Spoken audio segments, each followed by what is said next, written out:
Hi, friends. Welcome to Lotus and the Light.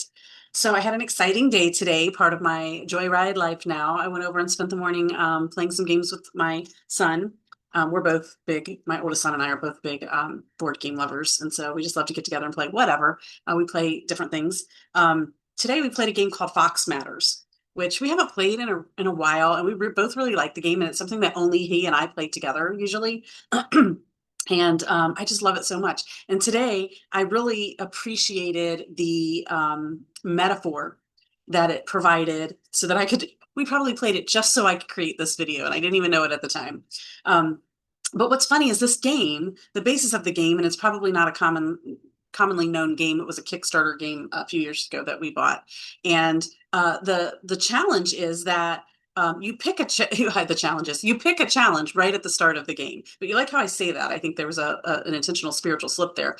The challenge of the game, right? So there's an inherent understanding that any game you play is going to have some challenge. It wouldn't be any fun if it didn't. If you picked a game and the only thing that happened in the game was you spun a wheel and did good fun things, and there was nothing to overcome, it'd be a pretty boring game. And that's the metaphor for life, right? So at the beginning of this game, you pick a challenge, and there's a whole host of them, and you get to pick which challenge you want to face, and they have different levels of difficulty. You can decide to choose an easy challenge, you can decide to choose a hard challenge. We've done various degrees of them. We haven't played in a while, so we did one of the easier ones today, just to refresh our brains about it. And we picked the challenge, and then from there you have multiple rounds, and each round you have a host of common problems that are on cards. So you have all these common problems, and then each round you also have one, is it called a major problem? Or a big problem, something like that. So you have common problems and then a big problem. And then the goal each round is to clear as many common problems and the big problem as you possibly can, because then the next round, you're just going to layer on more problems. Who chooses to play a game? How can we possibly have fun when all we're doing is facing problems and challenges? And then all of that leads up to the end where you have a final challenge, and the final challenge you can kind of be building for throughout because you know up front what it is. So you might need to collect some of a certain card or something like that to be able to win and beat the final challenge, and you can be preparing for it all along. So all of this is going on, and I just love what it is demonstrating for us about life. Most of us live this life thinking the goal is to eliminate problems. That is not the goal of our life.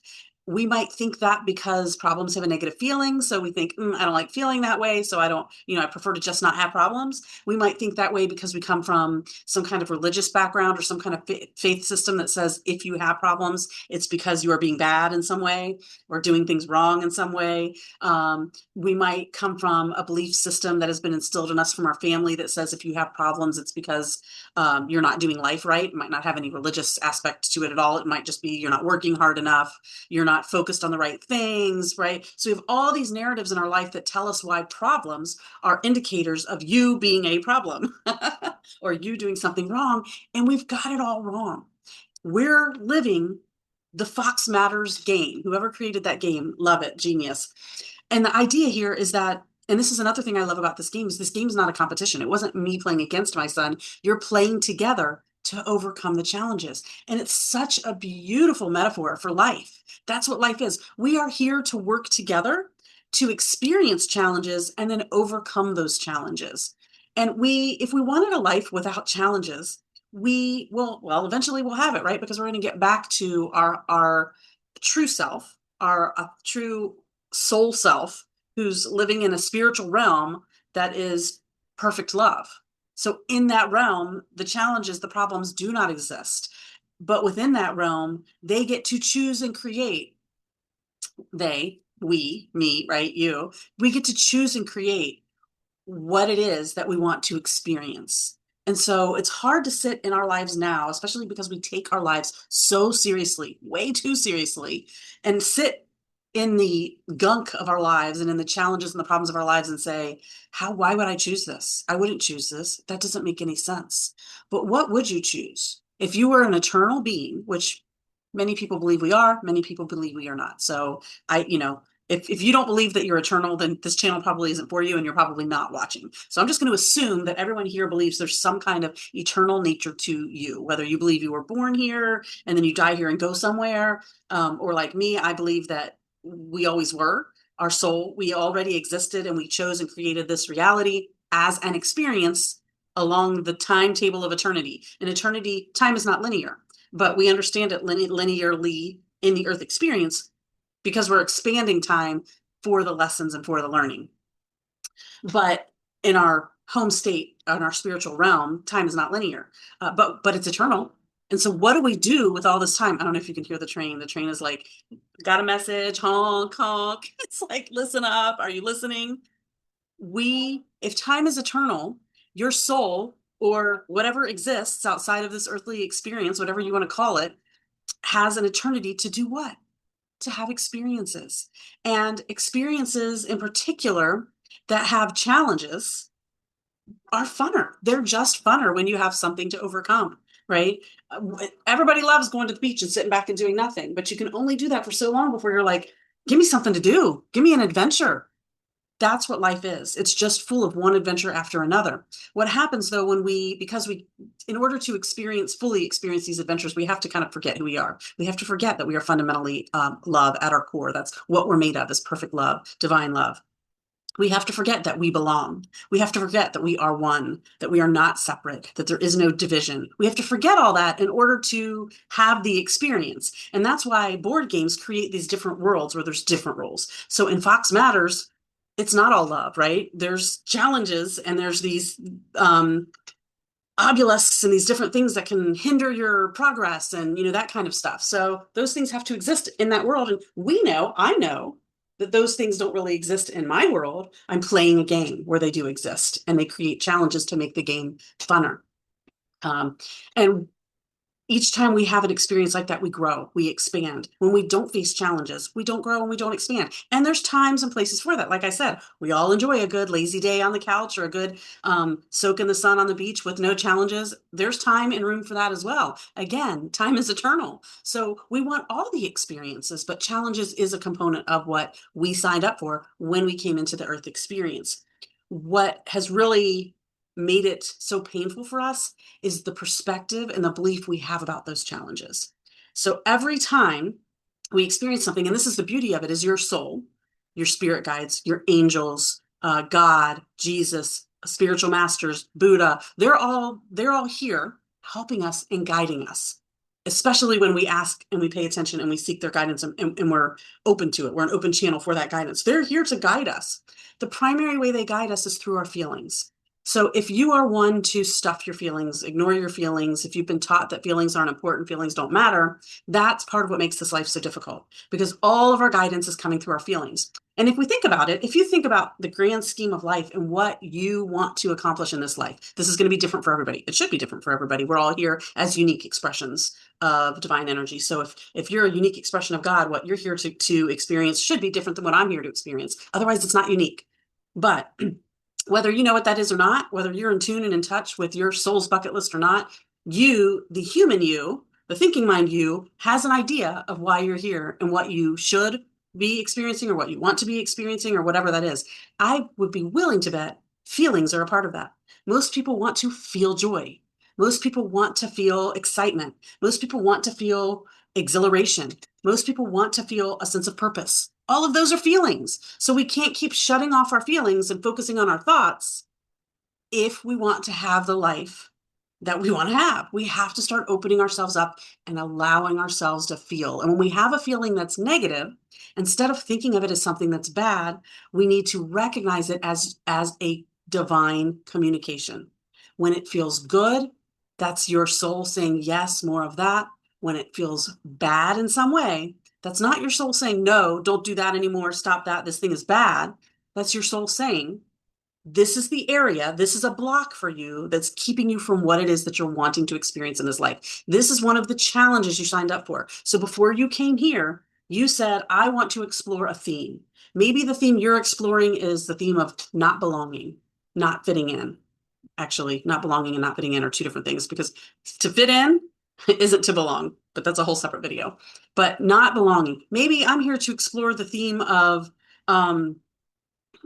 of getting everything I want and experiencing all this amongst other people not experience? Like, what does it feel like for me to have everything I want, but you not to have everything you want? Maybe you're here to experience not having everything you want while you see other people having everything they want. These are experiences you can't have in the spirit realm, because in the spirit realm, you can literally manifest anything you want, as you can here in this realm too. It's just that we have purposely forgotten this. So we still can tap into that same source of power within us. Anyway, so we choose themes. Then we come here and we have free will to make the choices that we want to make in this life.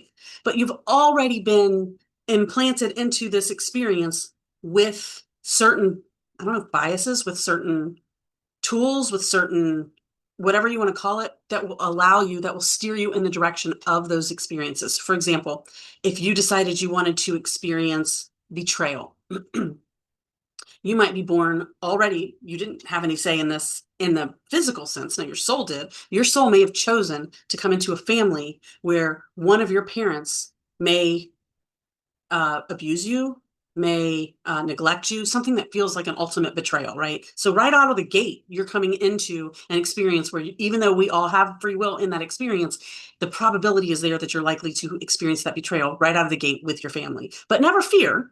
If it doesn't happen and your family makes all really good choices and taps into spirit, makes all loving choices, you'll find the betrayal elsewhere, and it's probably already baked into your DNA as well.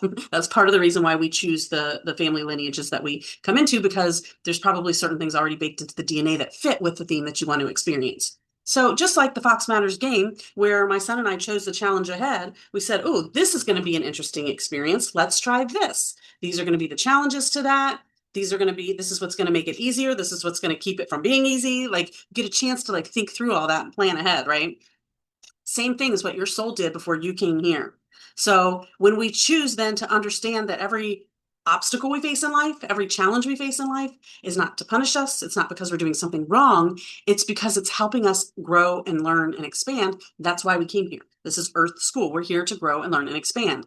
And the same way that you may have a life where you choose a theme of rejection, you may have another life where you choose a theme where you are accepted over and over and over. You know, you're the Taylor Swift of it's your Taylor Swift life where everybody loves you, right? And you get all the things. But also, we're here working together to help each other.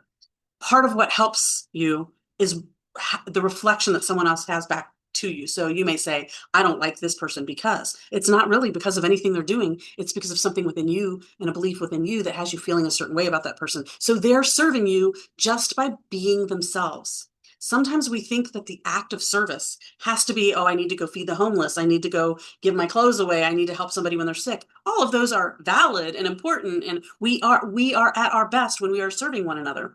But when we're following our own personal joy, service to others will be a natural outcome of that. And it'll be even better because we're doing it instead of out of obligation, we're doing it in the way that lights us up. So start by following your own joy. And when you start following your own joy, you become aligned with who you authentically are. You become aligned with your soul. And when you're in alignment with your soul, that is the ultimate service to yourself, but it's also the ultimate service to the world. Because let me give you an example. Let's take the job that I just left. Had I not resigned, not only am I resisting my own joy, not only am I resisting alignment to the path of my soul's bucket list. My soul wants to do all these things, and I know it's not this job, but I was clinging to that job for the security of it, right? If I would have clung to that job for the security of it, not only am I hurting myself by not following my soul's passions, my true passions, and being authentic and true to myself, I'm also holding myself in a position that's keeping somebody else from their passion. There's actually somebody meant for that job. If there wasn't, it wouldn't exist. So me holding myself in a position that doesn't bring me joy is keeping somebody else out that actually would reap joy from that experience. So if we want to be in service to each other, we have to start by embracing our authentic selves, even though that's going to be different and look different than what everybody else looks like. When we start to embrace that, we start to mirror that also to other people, and then other people feel safe and feel I'm going to stick with the word safe, feel safe to also choose themselves and be their authentic selves. It changes the whole dynamic of the world. I feel like I have rambled on. I don't even know if this message had a point. I was just so inspired by the game that my son and I played today. And I just want to remind you, if you're struggling in life, And I don't want to make light of people's struggles. I get it. Like some people are struggling to keep the lights on and struggling to pay their rent and struggling. They're in survival mode. The first step out of survival mode is to trust and surrender because it's the stress. Like think about, I got to pay my bills. Like just saying that I'm contracting, I'm clenching my stomach, I'm clenching my mind, I'm like stressed. Like, do you feel how that's cutting us off from the natural flow of the energy of the universe? When we can relax and not worry. Worry creates the block to the flow of the divine. God will provide for you 100% of the time. 100% of the time. When we feel like we're not being provided for and we have to go make it happen for ourselves, it's because we are resisting the natural flow. It's because we're resisting aligning to our soul selves. It's because we're resisting aligning to God. It's because we're resisting what feels easy because we've been taught that it shouldn't be easy most of the time. So, okay, I don't know if I put a bow on that. I don't know if I like finished my point there, because I'm not even sure what I was saying, if I'm being honest. Let's see, is there anything else I need to say here? Have fun. I think that was my point. That was the point, Lady Spirit. Okay, so the point is, if you can relax and choose joy as much as you can. Sometimes choosing joy means instead of going to doing this thing that I said I would do, I want to go to the movies. I want to go play ball. I want to go play golf. I want to go whatever. I want to go swimming. I want to, and I know I committed to this thing, but I'm just gonna have to tell them that I'm not going to do it. I changed my mind. I'm not going to do it. I have some other things I need to do, and I'm gonna go back on my word. Yep, that's happening. It happens in life. Guess what it is? Just an experience. It's not a big deal. And when we attach too much meaning to it, it's showing us our belief systems. Like, oh, I can't do that because that would make me a bad friend, a bad brother, a bad employee. Like I can't go back. I already said I would do it, and that makes me bad now. I'm putting them in a bind. But here's what I would say. If it's not meant for you, there's somebody else it is meant for. So you have to trust that that person will step up and take over and take on that responsibility that you're willing to walk away from. Okay. And that's where those are the steps. Those are the leaps of faith.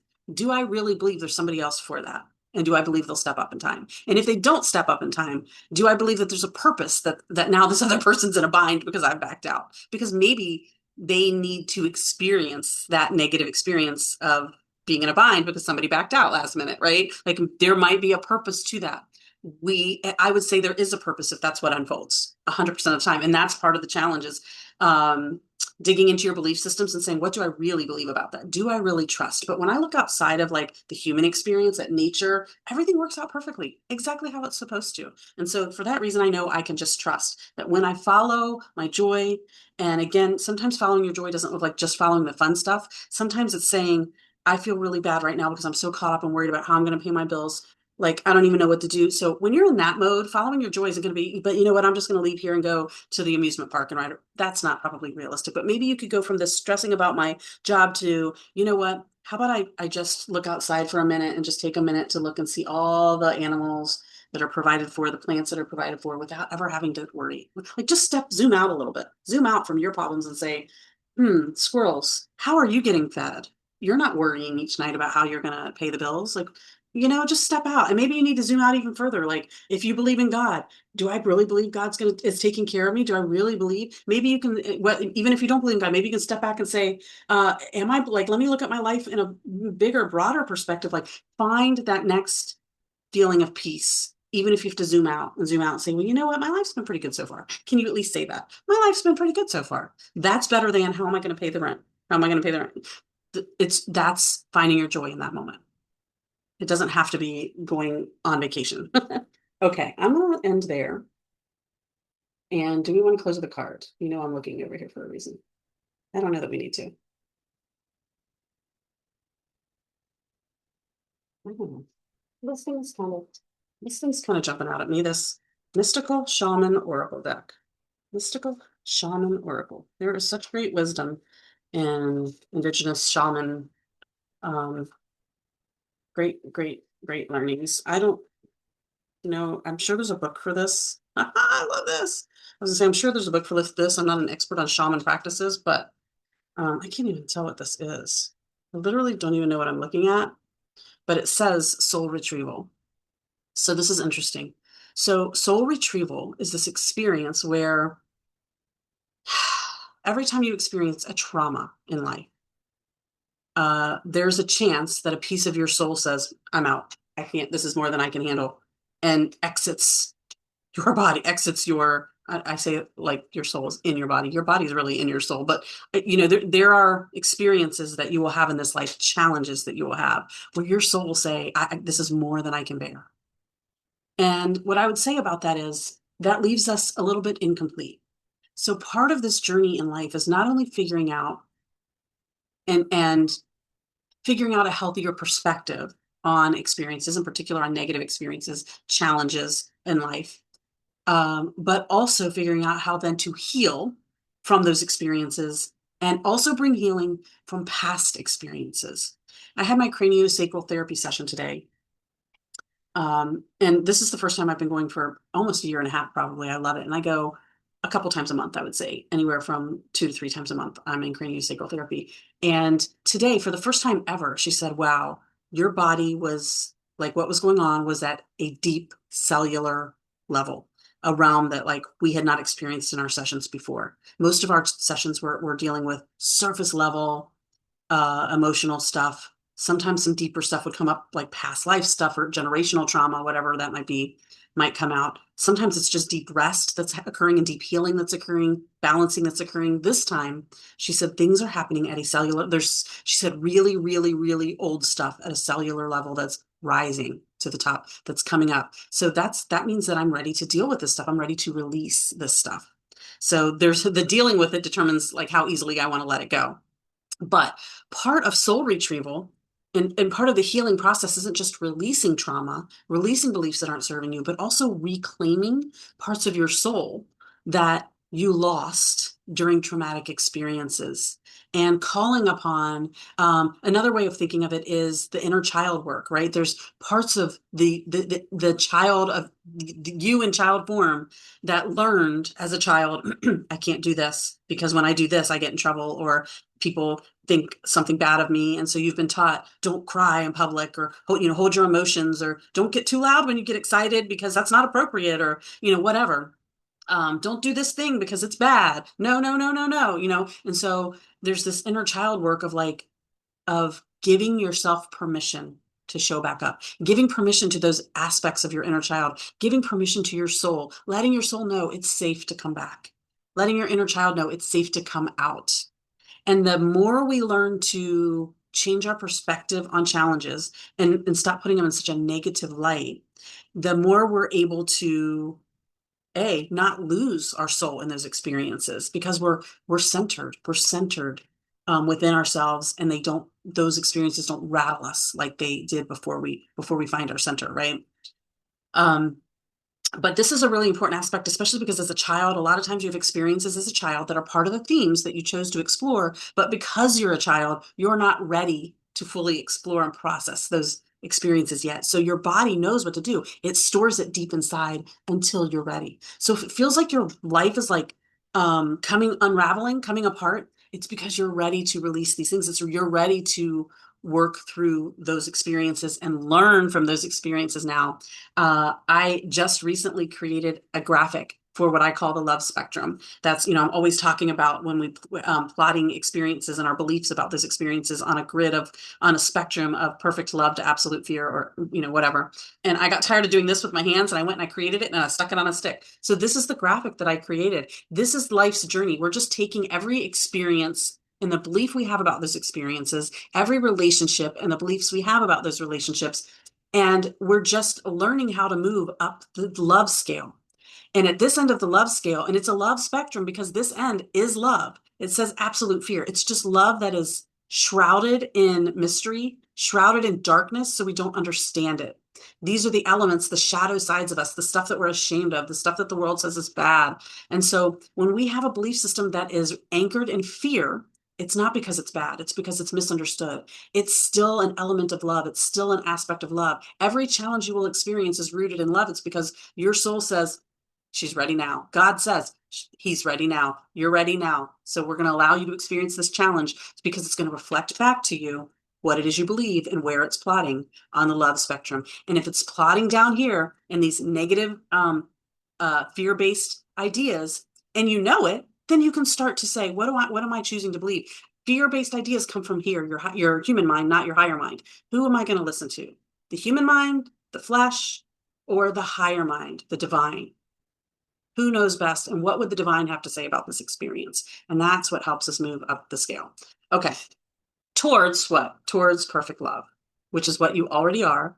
It's what you were before you came here. It's what you will be when you leave here. It's what you are now. You just don't remember it. Even in your humanness, you are perfect. There is nothing wrong with you. Nothing that needs to be fixed. Nothing that needs to change. Okay. I'm going to leave it there. Thank you so much. I hope you have a wonderful day. Peace out. Go play a game. Go play a game.